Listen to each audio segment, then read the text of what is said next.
अस्सलाम वालेकुम दोस्तों, आज मैं आपके लिए लेके हाजिर हुई हूँ कदम कदम पे खौफ के साए फैलाती एक अनोखी और अछूती कहानी आसेबी रात।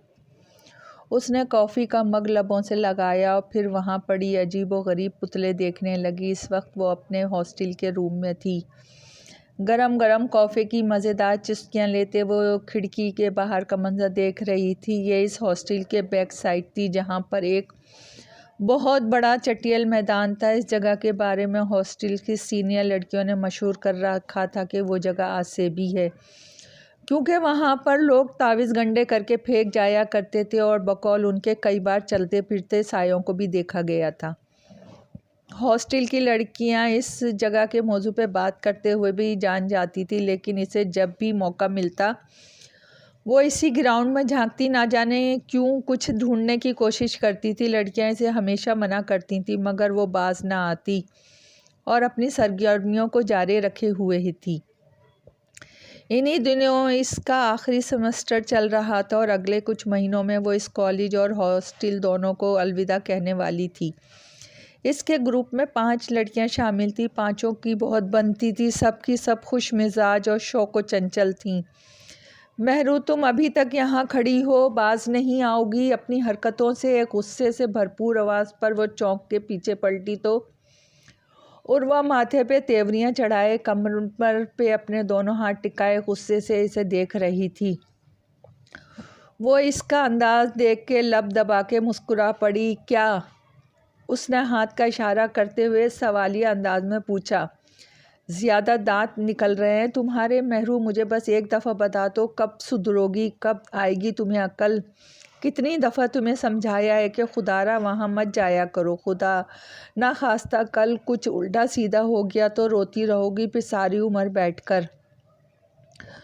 वो बूढ़ी अम्माओं की तरह इसे डांटती, नसीहत करती खिड़की की तरफ आई, उसे बंद करके अच्छी तरह से चटखनी लगाई और पर्दा बराबर करके वहाँ से वापस इसकी तरफ मुड़ी, जबकि महरू चुपचाप इसकी कार्रवाई देखती रही। जब एक बात को तुम लोग सर पे सवार करोगे तो वो कब तुम्हारा पीछा छोड़ेगी? महरू अपनी धुन में बोली। क्या मतलब है तुम्हारा? उर्वा ने अपनी भवें उचकाई। मतलब ये कि ऐसा वैसा कुछ नहीं होता, बंदे के दिमाग का फतूर है। तुम लोग जिस तरह का अंदेशा पालोगे वही होगा। इसने कॉफ़ी का मग टेबल पे रखा और अपनी शॉल को अपने गिर्द अच्छी तरह लिपेटा। मतलब तुम अब भी मेरी बात नहीं मानने वाली? उर्वा ने पूछा तो इसने कंधे उचका दिए। तो मर जाओ कहीं जाकर, उर्वा ने दांत पीसे। नीचे चलो, जनीशा और माहरूख दोनों हमारी वेट कर रही हैं। इससे पहले कि यमुना जाग जाए ये काम हमने निपटाना है, वरना सारा सरप्राइज़ का बेड़ा गर्क हो जाएगा।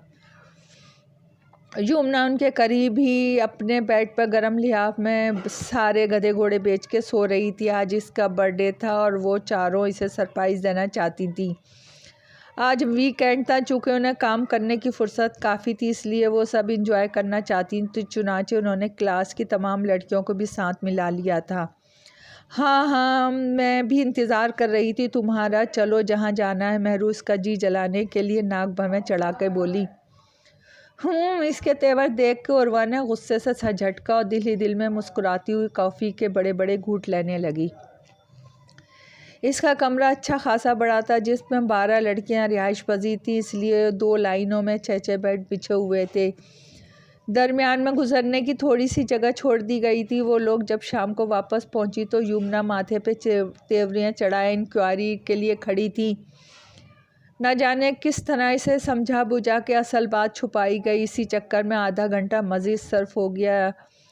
जनीशा के साथ यमुना को उन्होंने बहला फुसला के जूनियर्स के रूम में भेज दिया था। इन चारों लड़कियों ने मिलकर अच्छा खासा इंतज़ाम कर डाला था। खाना तक उन्होंने बाहर से मंगवाया था और फिर केक के साथ और भी बहुत से लवाज़मात शामिल थे। उन्हें एक बड़े टेबल की ज़रूरत थी जो उन्हें मैसर नहीं था। खाना रखने के लिए उन्होंने 2 बेड को साथ जोड़ा, उसके ऊपर एक खूबसूरत सी चादर बिछा दी। कुर्सियाँ नीचे वेटिंग रूम से उठा लाई थीं। अब ये एक डाइनिंग टेबल लग रहा था। क्लास की दीगर लड़कियां भी जोशो खरोश थे उनके साथ दे रही थी। डेकोरेशन के उमूर वो अपने बिल बूते पे अंजाम दे चुकी थी। टेबल के ऊपर केक और दूसरी चीज़ें रख के वो सांस लेने के लिए बैठ गई। उन्हें मुसलसल 3 घंटे से 4 घंटे हो चुके थे भागते दौड़ते। तकरीबन 10 मिनट के बाद महरू ने उर्वा को इशारा किया तो मारूख को लेके बाहर निकल गई। आज कोई ज़्यादा सर्दी नहीं थी। आसमान साफ सुथरा और सितारों से भरपूर था। उर्वा मारूख के साथ रूम से पूरी जोश और खरोश से बाहर निकली और यमुना के पास पहुंच के इसका सारा जोश मलियामेट हो गया, क्योंकि यमुना अभी तक सो रही थी। इसे नींद से जगाना जान जोखों का काम था। कमरे में पहुंच के इन्होंने जनीशा को आवाज़ें लगाई जो इसके साथ ही लेटी थी। आवाज़ सुन के फ़ौरन उठ बैठी। इन दोनों ने इसे चलने का इशारा किया तो यमुना को उठाने लगी। काफ़ी दफ़ा आवाज़ें लगाने के बाद भी जब वो ना उठी तो वो दांत पीसती हुई बुरी तरह इसे झंझोड़ने लगी, लेकिन वो टस से मस ना हुई। 12 बजने वाले थे। उनके पास टाइम ज़्यादा नहीं था। जब काफ़ी देर तक यमुना की तरफ से उन्हें कोई उम्मीद नज़र ना आई तो दोनों ने गुस्से से उसे इसके दोनों बाजुओं से पकड़ के खींचा तो आंखें खोलने की हल्की सी कोशिश करती उठ बैठी। क्या है भाई, वो खुमार आलूद आवाज़ में बोली और इससे पहले कि वापस अपने जिस्म को बिस्तर पे गिरा लेती इन दोनों ने इसके पाँव पकड़ के जूतों में घुसेड़ दिए और इसके भारी भरकम वजूद के अपने नातवा कांधों पे गिराकर बाहर निकल गईं। तीनों एक बहुत मुश्किल मरहला सर अंजाम दे चुकी थीं। यमुना की सालगिरह बहुत शोर शराबे के साथ मनाई गई। 1:30 बज चुका था। जब वो फारिग हुई तो उन्होंने सब कुछ जल्दी जल्दी समेटा। इस वक्त वो इतनी थक चुकी थी कि अब मज़ीद इनमें हिलने की भी सकत नहीं थी और फिर वो सब अपने अपने बेड पे सो गई। बिजली की ज़ोरदार गरज से उर्वा की आँख खुली तो तकरीबन 2:30 बजे का वक्त था। तमाम लड़कियां इसके आसपास बैठी मीठी नींद के मज़े ले रही थी। बल्ब बंद था, यानी लाइट भी मौसम की वजह से जा चुकी थी। इसने अंधेरे में आंखें फाड़ के इधर बिधर देखा। अचानक एक दफ़ा फिर बिजली चमकी और 1 सेकंड में कमरे के पूरे मंजर को वाज़े कर गई। इसकी आंखों में खौफ उतर आया। इसने विंडो की जानिब देखा जो कि बंद थी। पर्दा भी बराबर था और अपने खौफ को कम करने के लिए अपना लिहाफ सीधा करके करवट बदल के लेट गई। इसी वक्त जैसे बहुत तेज़ आंधी चलना शुरू हो गई। दफातन एक बहुत बड़ा धमाका सा हुआ, जैसे किसी ने इसके कमरे की छत पे बहुत ज़ोर से अपने गज़ब का इजहार किया हो। इस धमाके की आवाज़ इतनी तेज़ थी कि कुछ और लड़कियां भी उठकर बैठ गईं। इसमें मारूख, महरू और जनात शाह भी शामिल थीं। सब की सब नासमझी से होने वाले इस खौफनाक सानिये को देखने की कोशिश में मसरूफ़ थीं। ये क्या हुआ? जनीशा खौफज़दा से अंधेरे में आंखें फाड़ कर बोली, कुछ नहीं हुआ, आंधी चल रही है, इसी वजह से कोई चीज़ गिरी होगी। छत पर काड़ कबाड़ की कोई कमी है या तुम लोग सो जाओ आराम से। महरूना बिलावजह अपना बड़ापन झाड़ा ना। वो खुद अच्छा खासा डर चुकी थी। इसी वक्त कमरे की फ़िज़ा में एक निस्वानी चीख गूंजी तो सब लड़कियों के दिल धक से रह गए। ये रमशाती से ऐसा लगा जैसे इसके करीब कोई गुर्राहट हुई हो। अब तुम्हें क्या हुआ? सबकी निगाहें मरकज़ बन गई। महरू ने उठकर इधर उधर हाथ मार के टॉर्च ढूंढा और इसे जला के अपने पास रख लिया। अब कमरे में अच्छी खासी रोशनी थी। वो यहाँ ना मैंने अभी कोई गुर्राहट की आवाज़ सुनी है। रमशा खौफ से थर-थर काँप रही थी। लड़कियों के दिल दहल गए। क्या? इसके शोशे छोड़ने पर सब लड़कियों की हालत मज़ीद ख़राब हो गई। उर्वा मारूख दोनों एक बेड पे होकर एक दूसरे से चिपक कर बैठ गईं। इससे पहले कि मज़ीद कुछ होता, फ़िज़ा में एक दफ़ा फिर किसी की गुर्राने की आवाज़ आई। उन्होंने आवाज़ की सिम देखा तो सब अपना सर पकड़ के बैठ गईं। तमाम लड़कियाँ इस खौफनाक हालत में जाग चुकी थी, लेकिन यमुना साहिबा रमशा के साथ वाली चारपाई पे लेटी अपनी नींद पूरी करने की तमाम रिकॉर्ड कायम कर रही थी। गुर्राहटें यानी खर्राटों की आवाज़ें इसी के मुंह से तशरीफ़ फरमा थी। सारी लड़कियां दांत पीस के रह गईं। सब की जान पे बनी हुई थी और मोहतरमा आराम फरमा रही थी। रमशा को सुबकी हुई गुस्से में इसने यमुना को बुरी तरह झंझोड़ डाला था। वो जल ही तो गई थी। सब लड़कियां इसकी हालत पे खीखी करने लगीं। इसके गुस्से में मज़ीद इजाफा हो गया। इसने एक और धमूका यमुना की कमर में जड़ दिया। क्या हुआ भाई? क्यों इस बेचारी पे जुल्म के इतने पहाड़ तोड़ रही हो?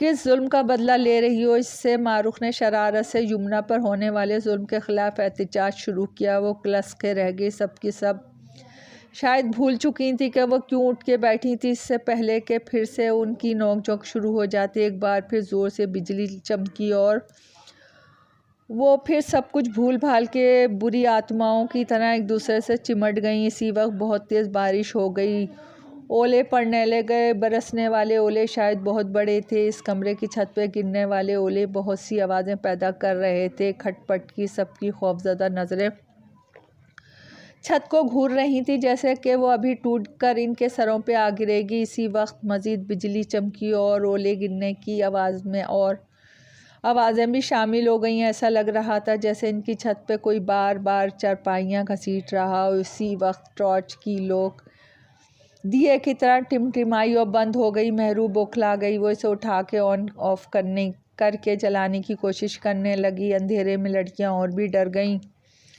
इसी वक्त सब कुछ जैसे थम गया, मुकम्मल खामोशी छा गई। वो सब ना समझने वाले अंदाज में इधर उधर देखने लगी। यमुना बदस्तूर सो रही थी। वक्फे वक्फे से इसके खर्राटे गूंज रहे थे। इसके अलावा कमरे में जामिद खामोशी थी। इसके मुंह पर कोई तकिया वगैरह रखो, वरना ये आज कम से कम मेरा तो हार्ट फेल करवा देगी।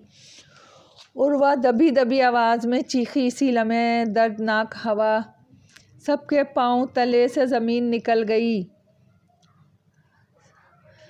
इसी लम्हे दरवाज़ा नॉक हुआ। सबके पाँव तले से ज़मीन निकल गई। तकरीबन सुबह के 4 बज रहे थे और इस वक्त कौन था बाहर, और वो दांतों तले उंगलियां दबा के बैठ गईं।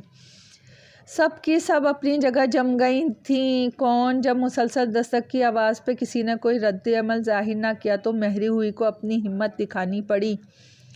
वो उर्वा को ज़बरदस्ती चारपाई से उठाकर घसीटती हुई दरवाजे तक ले गई। इसने कांपते हाथों से ज़रा सा दरवाज़ा खोला, बाहर झांका तो उनके hostel warden ma'am Alisha candle थामे तन्हा खड़ी थी। वो हैरान होने के साथ साथ परेशान भी हुई। जल्दी से सीधी हुई और दरवाज़ा खोल के एक तरफ हो गई।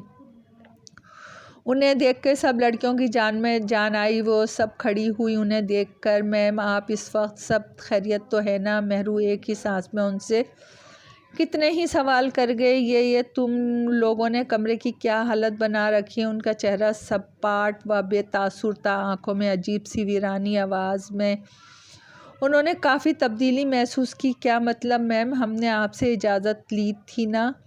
वो सब हैरान थी, आखिर उन्हें क्या हुआ है जो इतनी रात को इनकी क्लास लेने इनके पास पहुंच गई थी।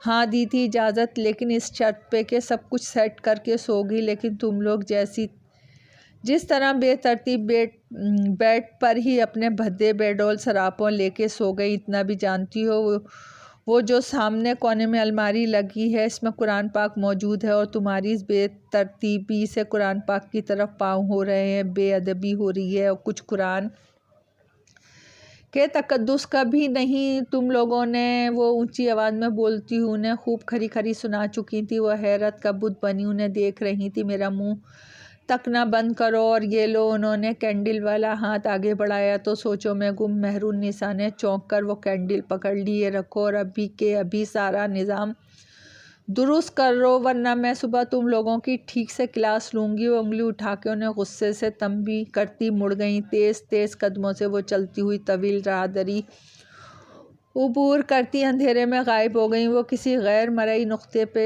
सोच कर रह गई थीं। अगले दिन वो कुछ देर से जागी थी। नीचे गई तो पता चला धूप की तमाज़त तो बहुत तेज़ थी। कहीं से भी लग नहीं रहा था कि कल रात ठीक ठाक बारिश के साथ ओले भी पड़े हैं। क्यारियाँ और सहन भी खुश्क था। वापस कमरे में आते हुए इनका टकराव गार्ड बाबा से हो गया। अस्सलाम वालेकुम गार्ड बाबा। महरून ही ने सलाम करने में पहल की। जी बेटा। वालेकुम अस्सलाम। वो भी सलाम का जवाब देकर गुजरने ही वाला था कि महरू ने फिर पुकारा, गार्ड बाबा। जी बेटा। वो मुड़े। वो मैम अलीशा नज़र नहीं आ रही, कहाँ हैं वो?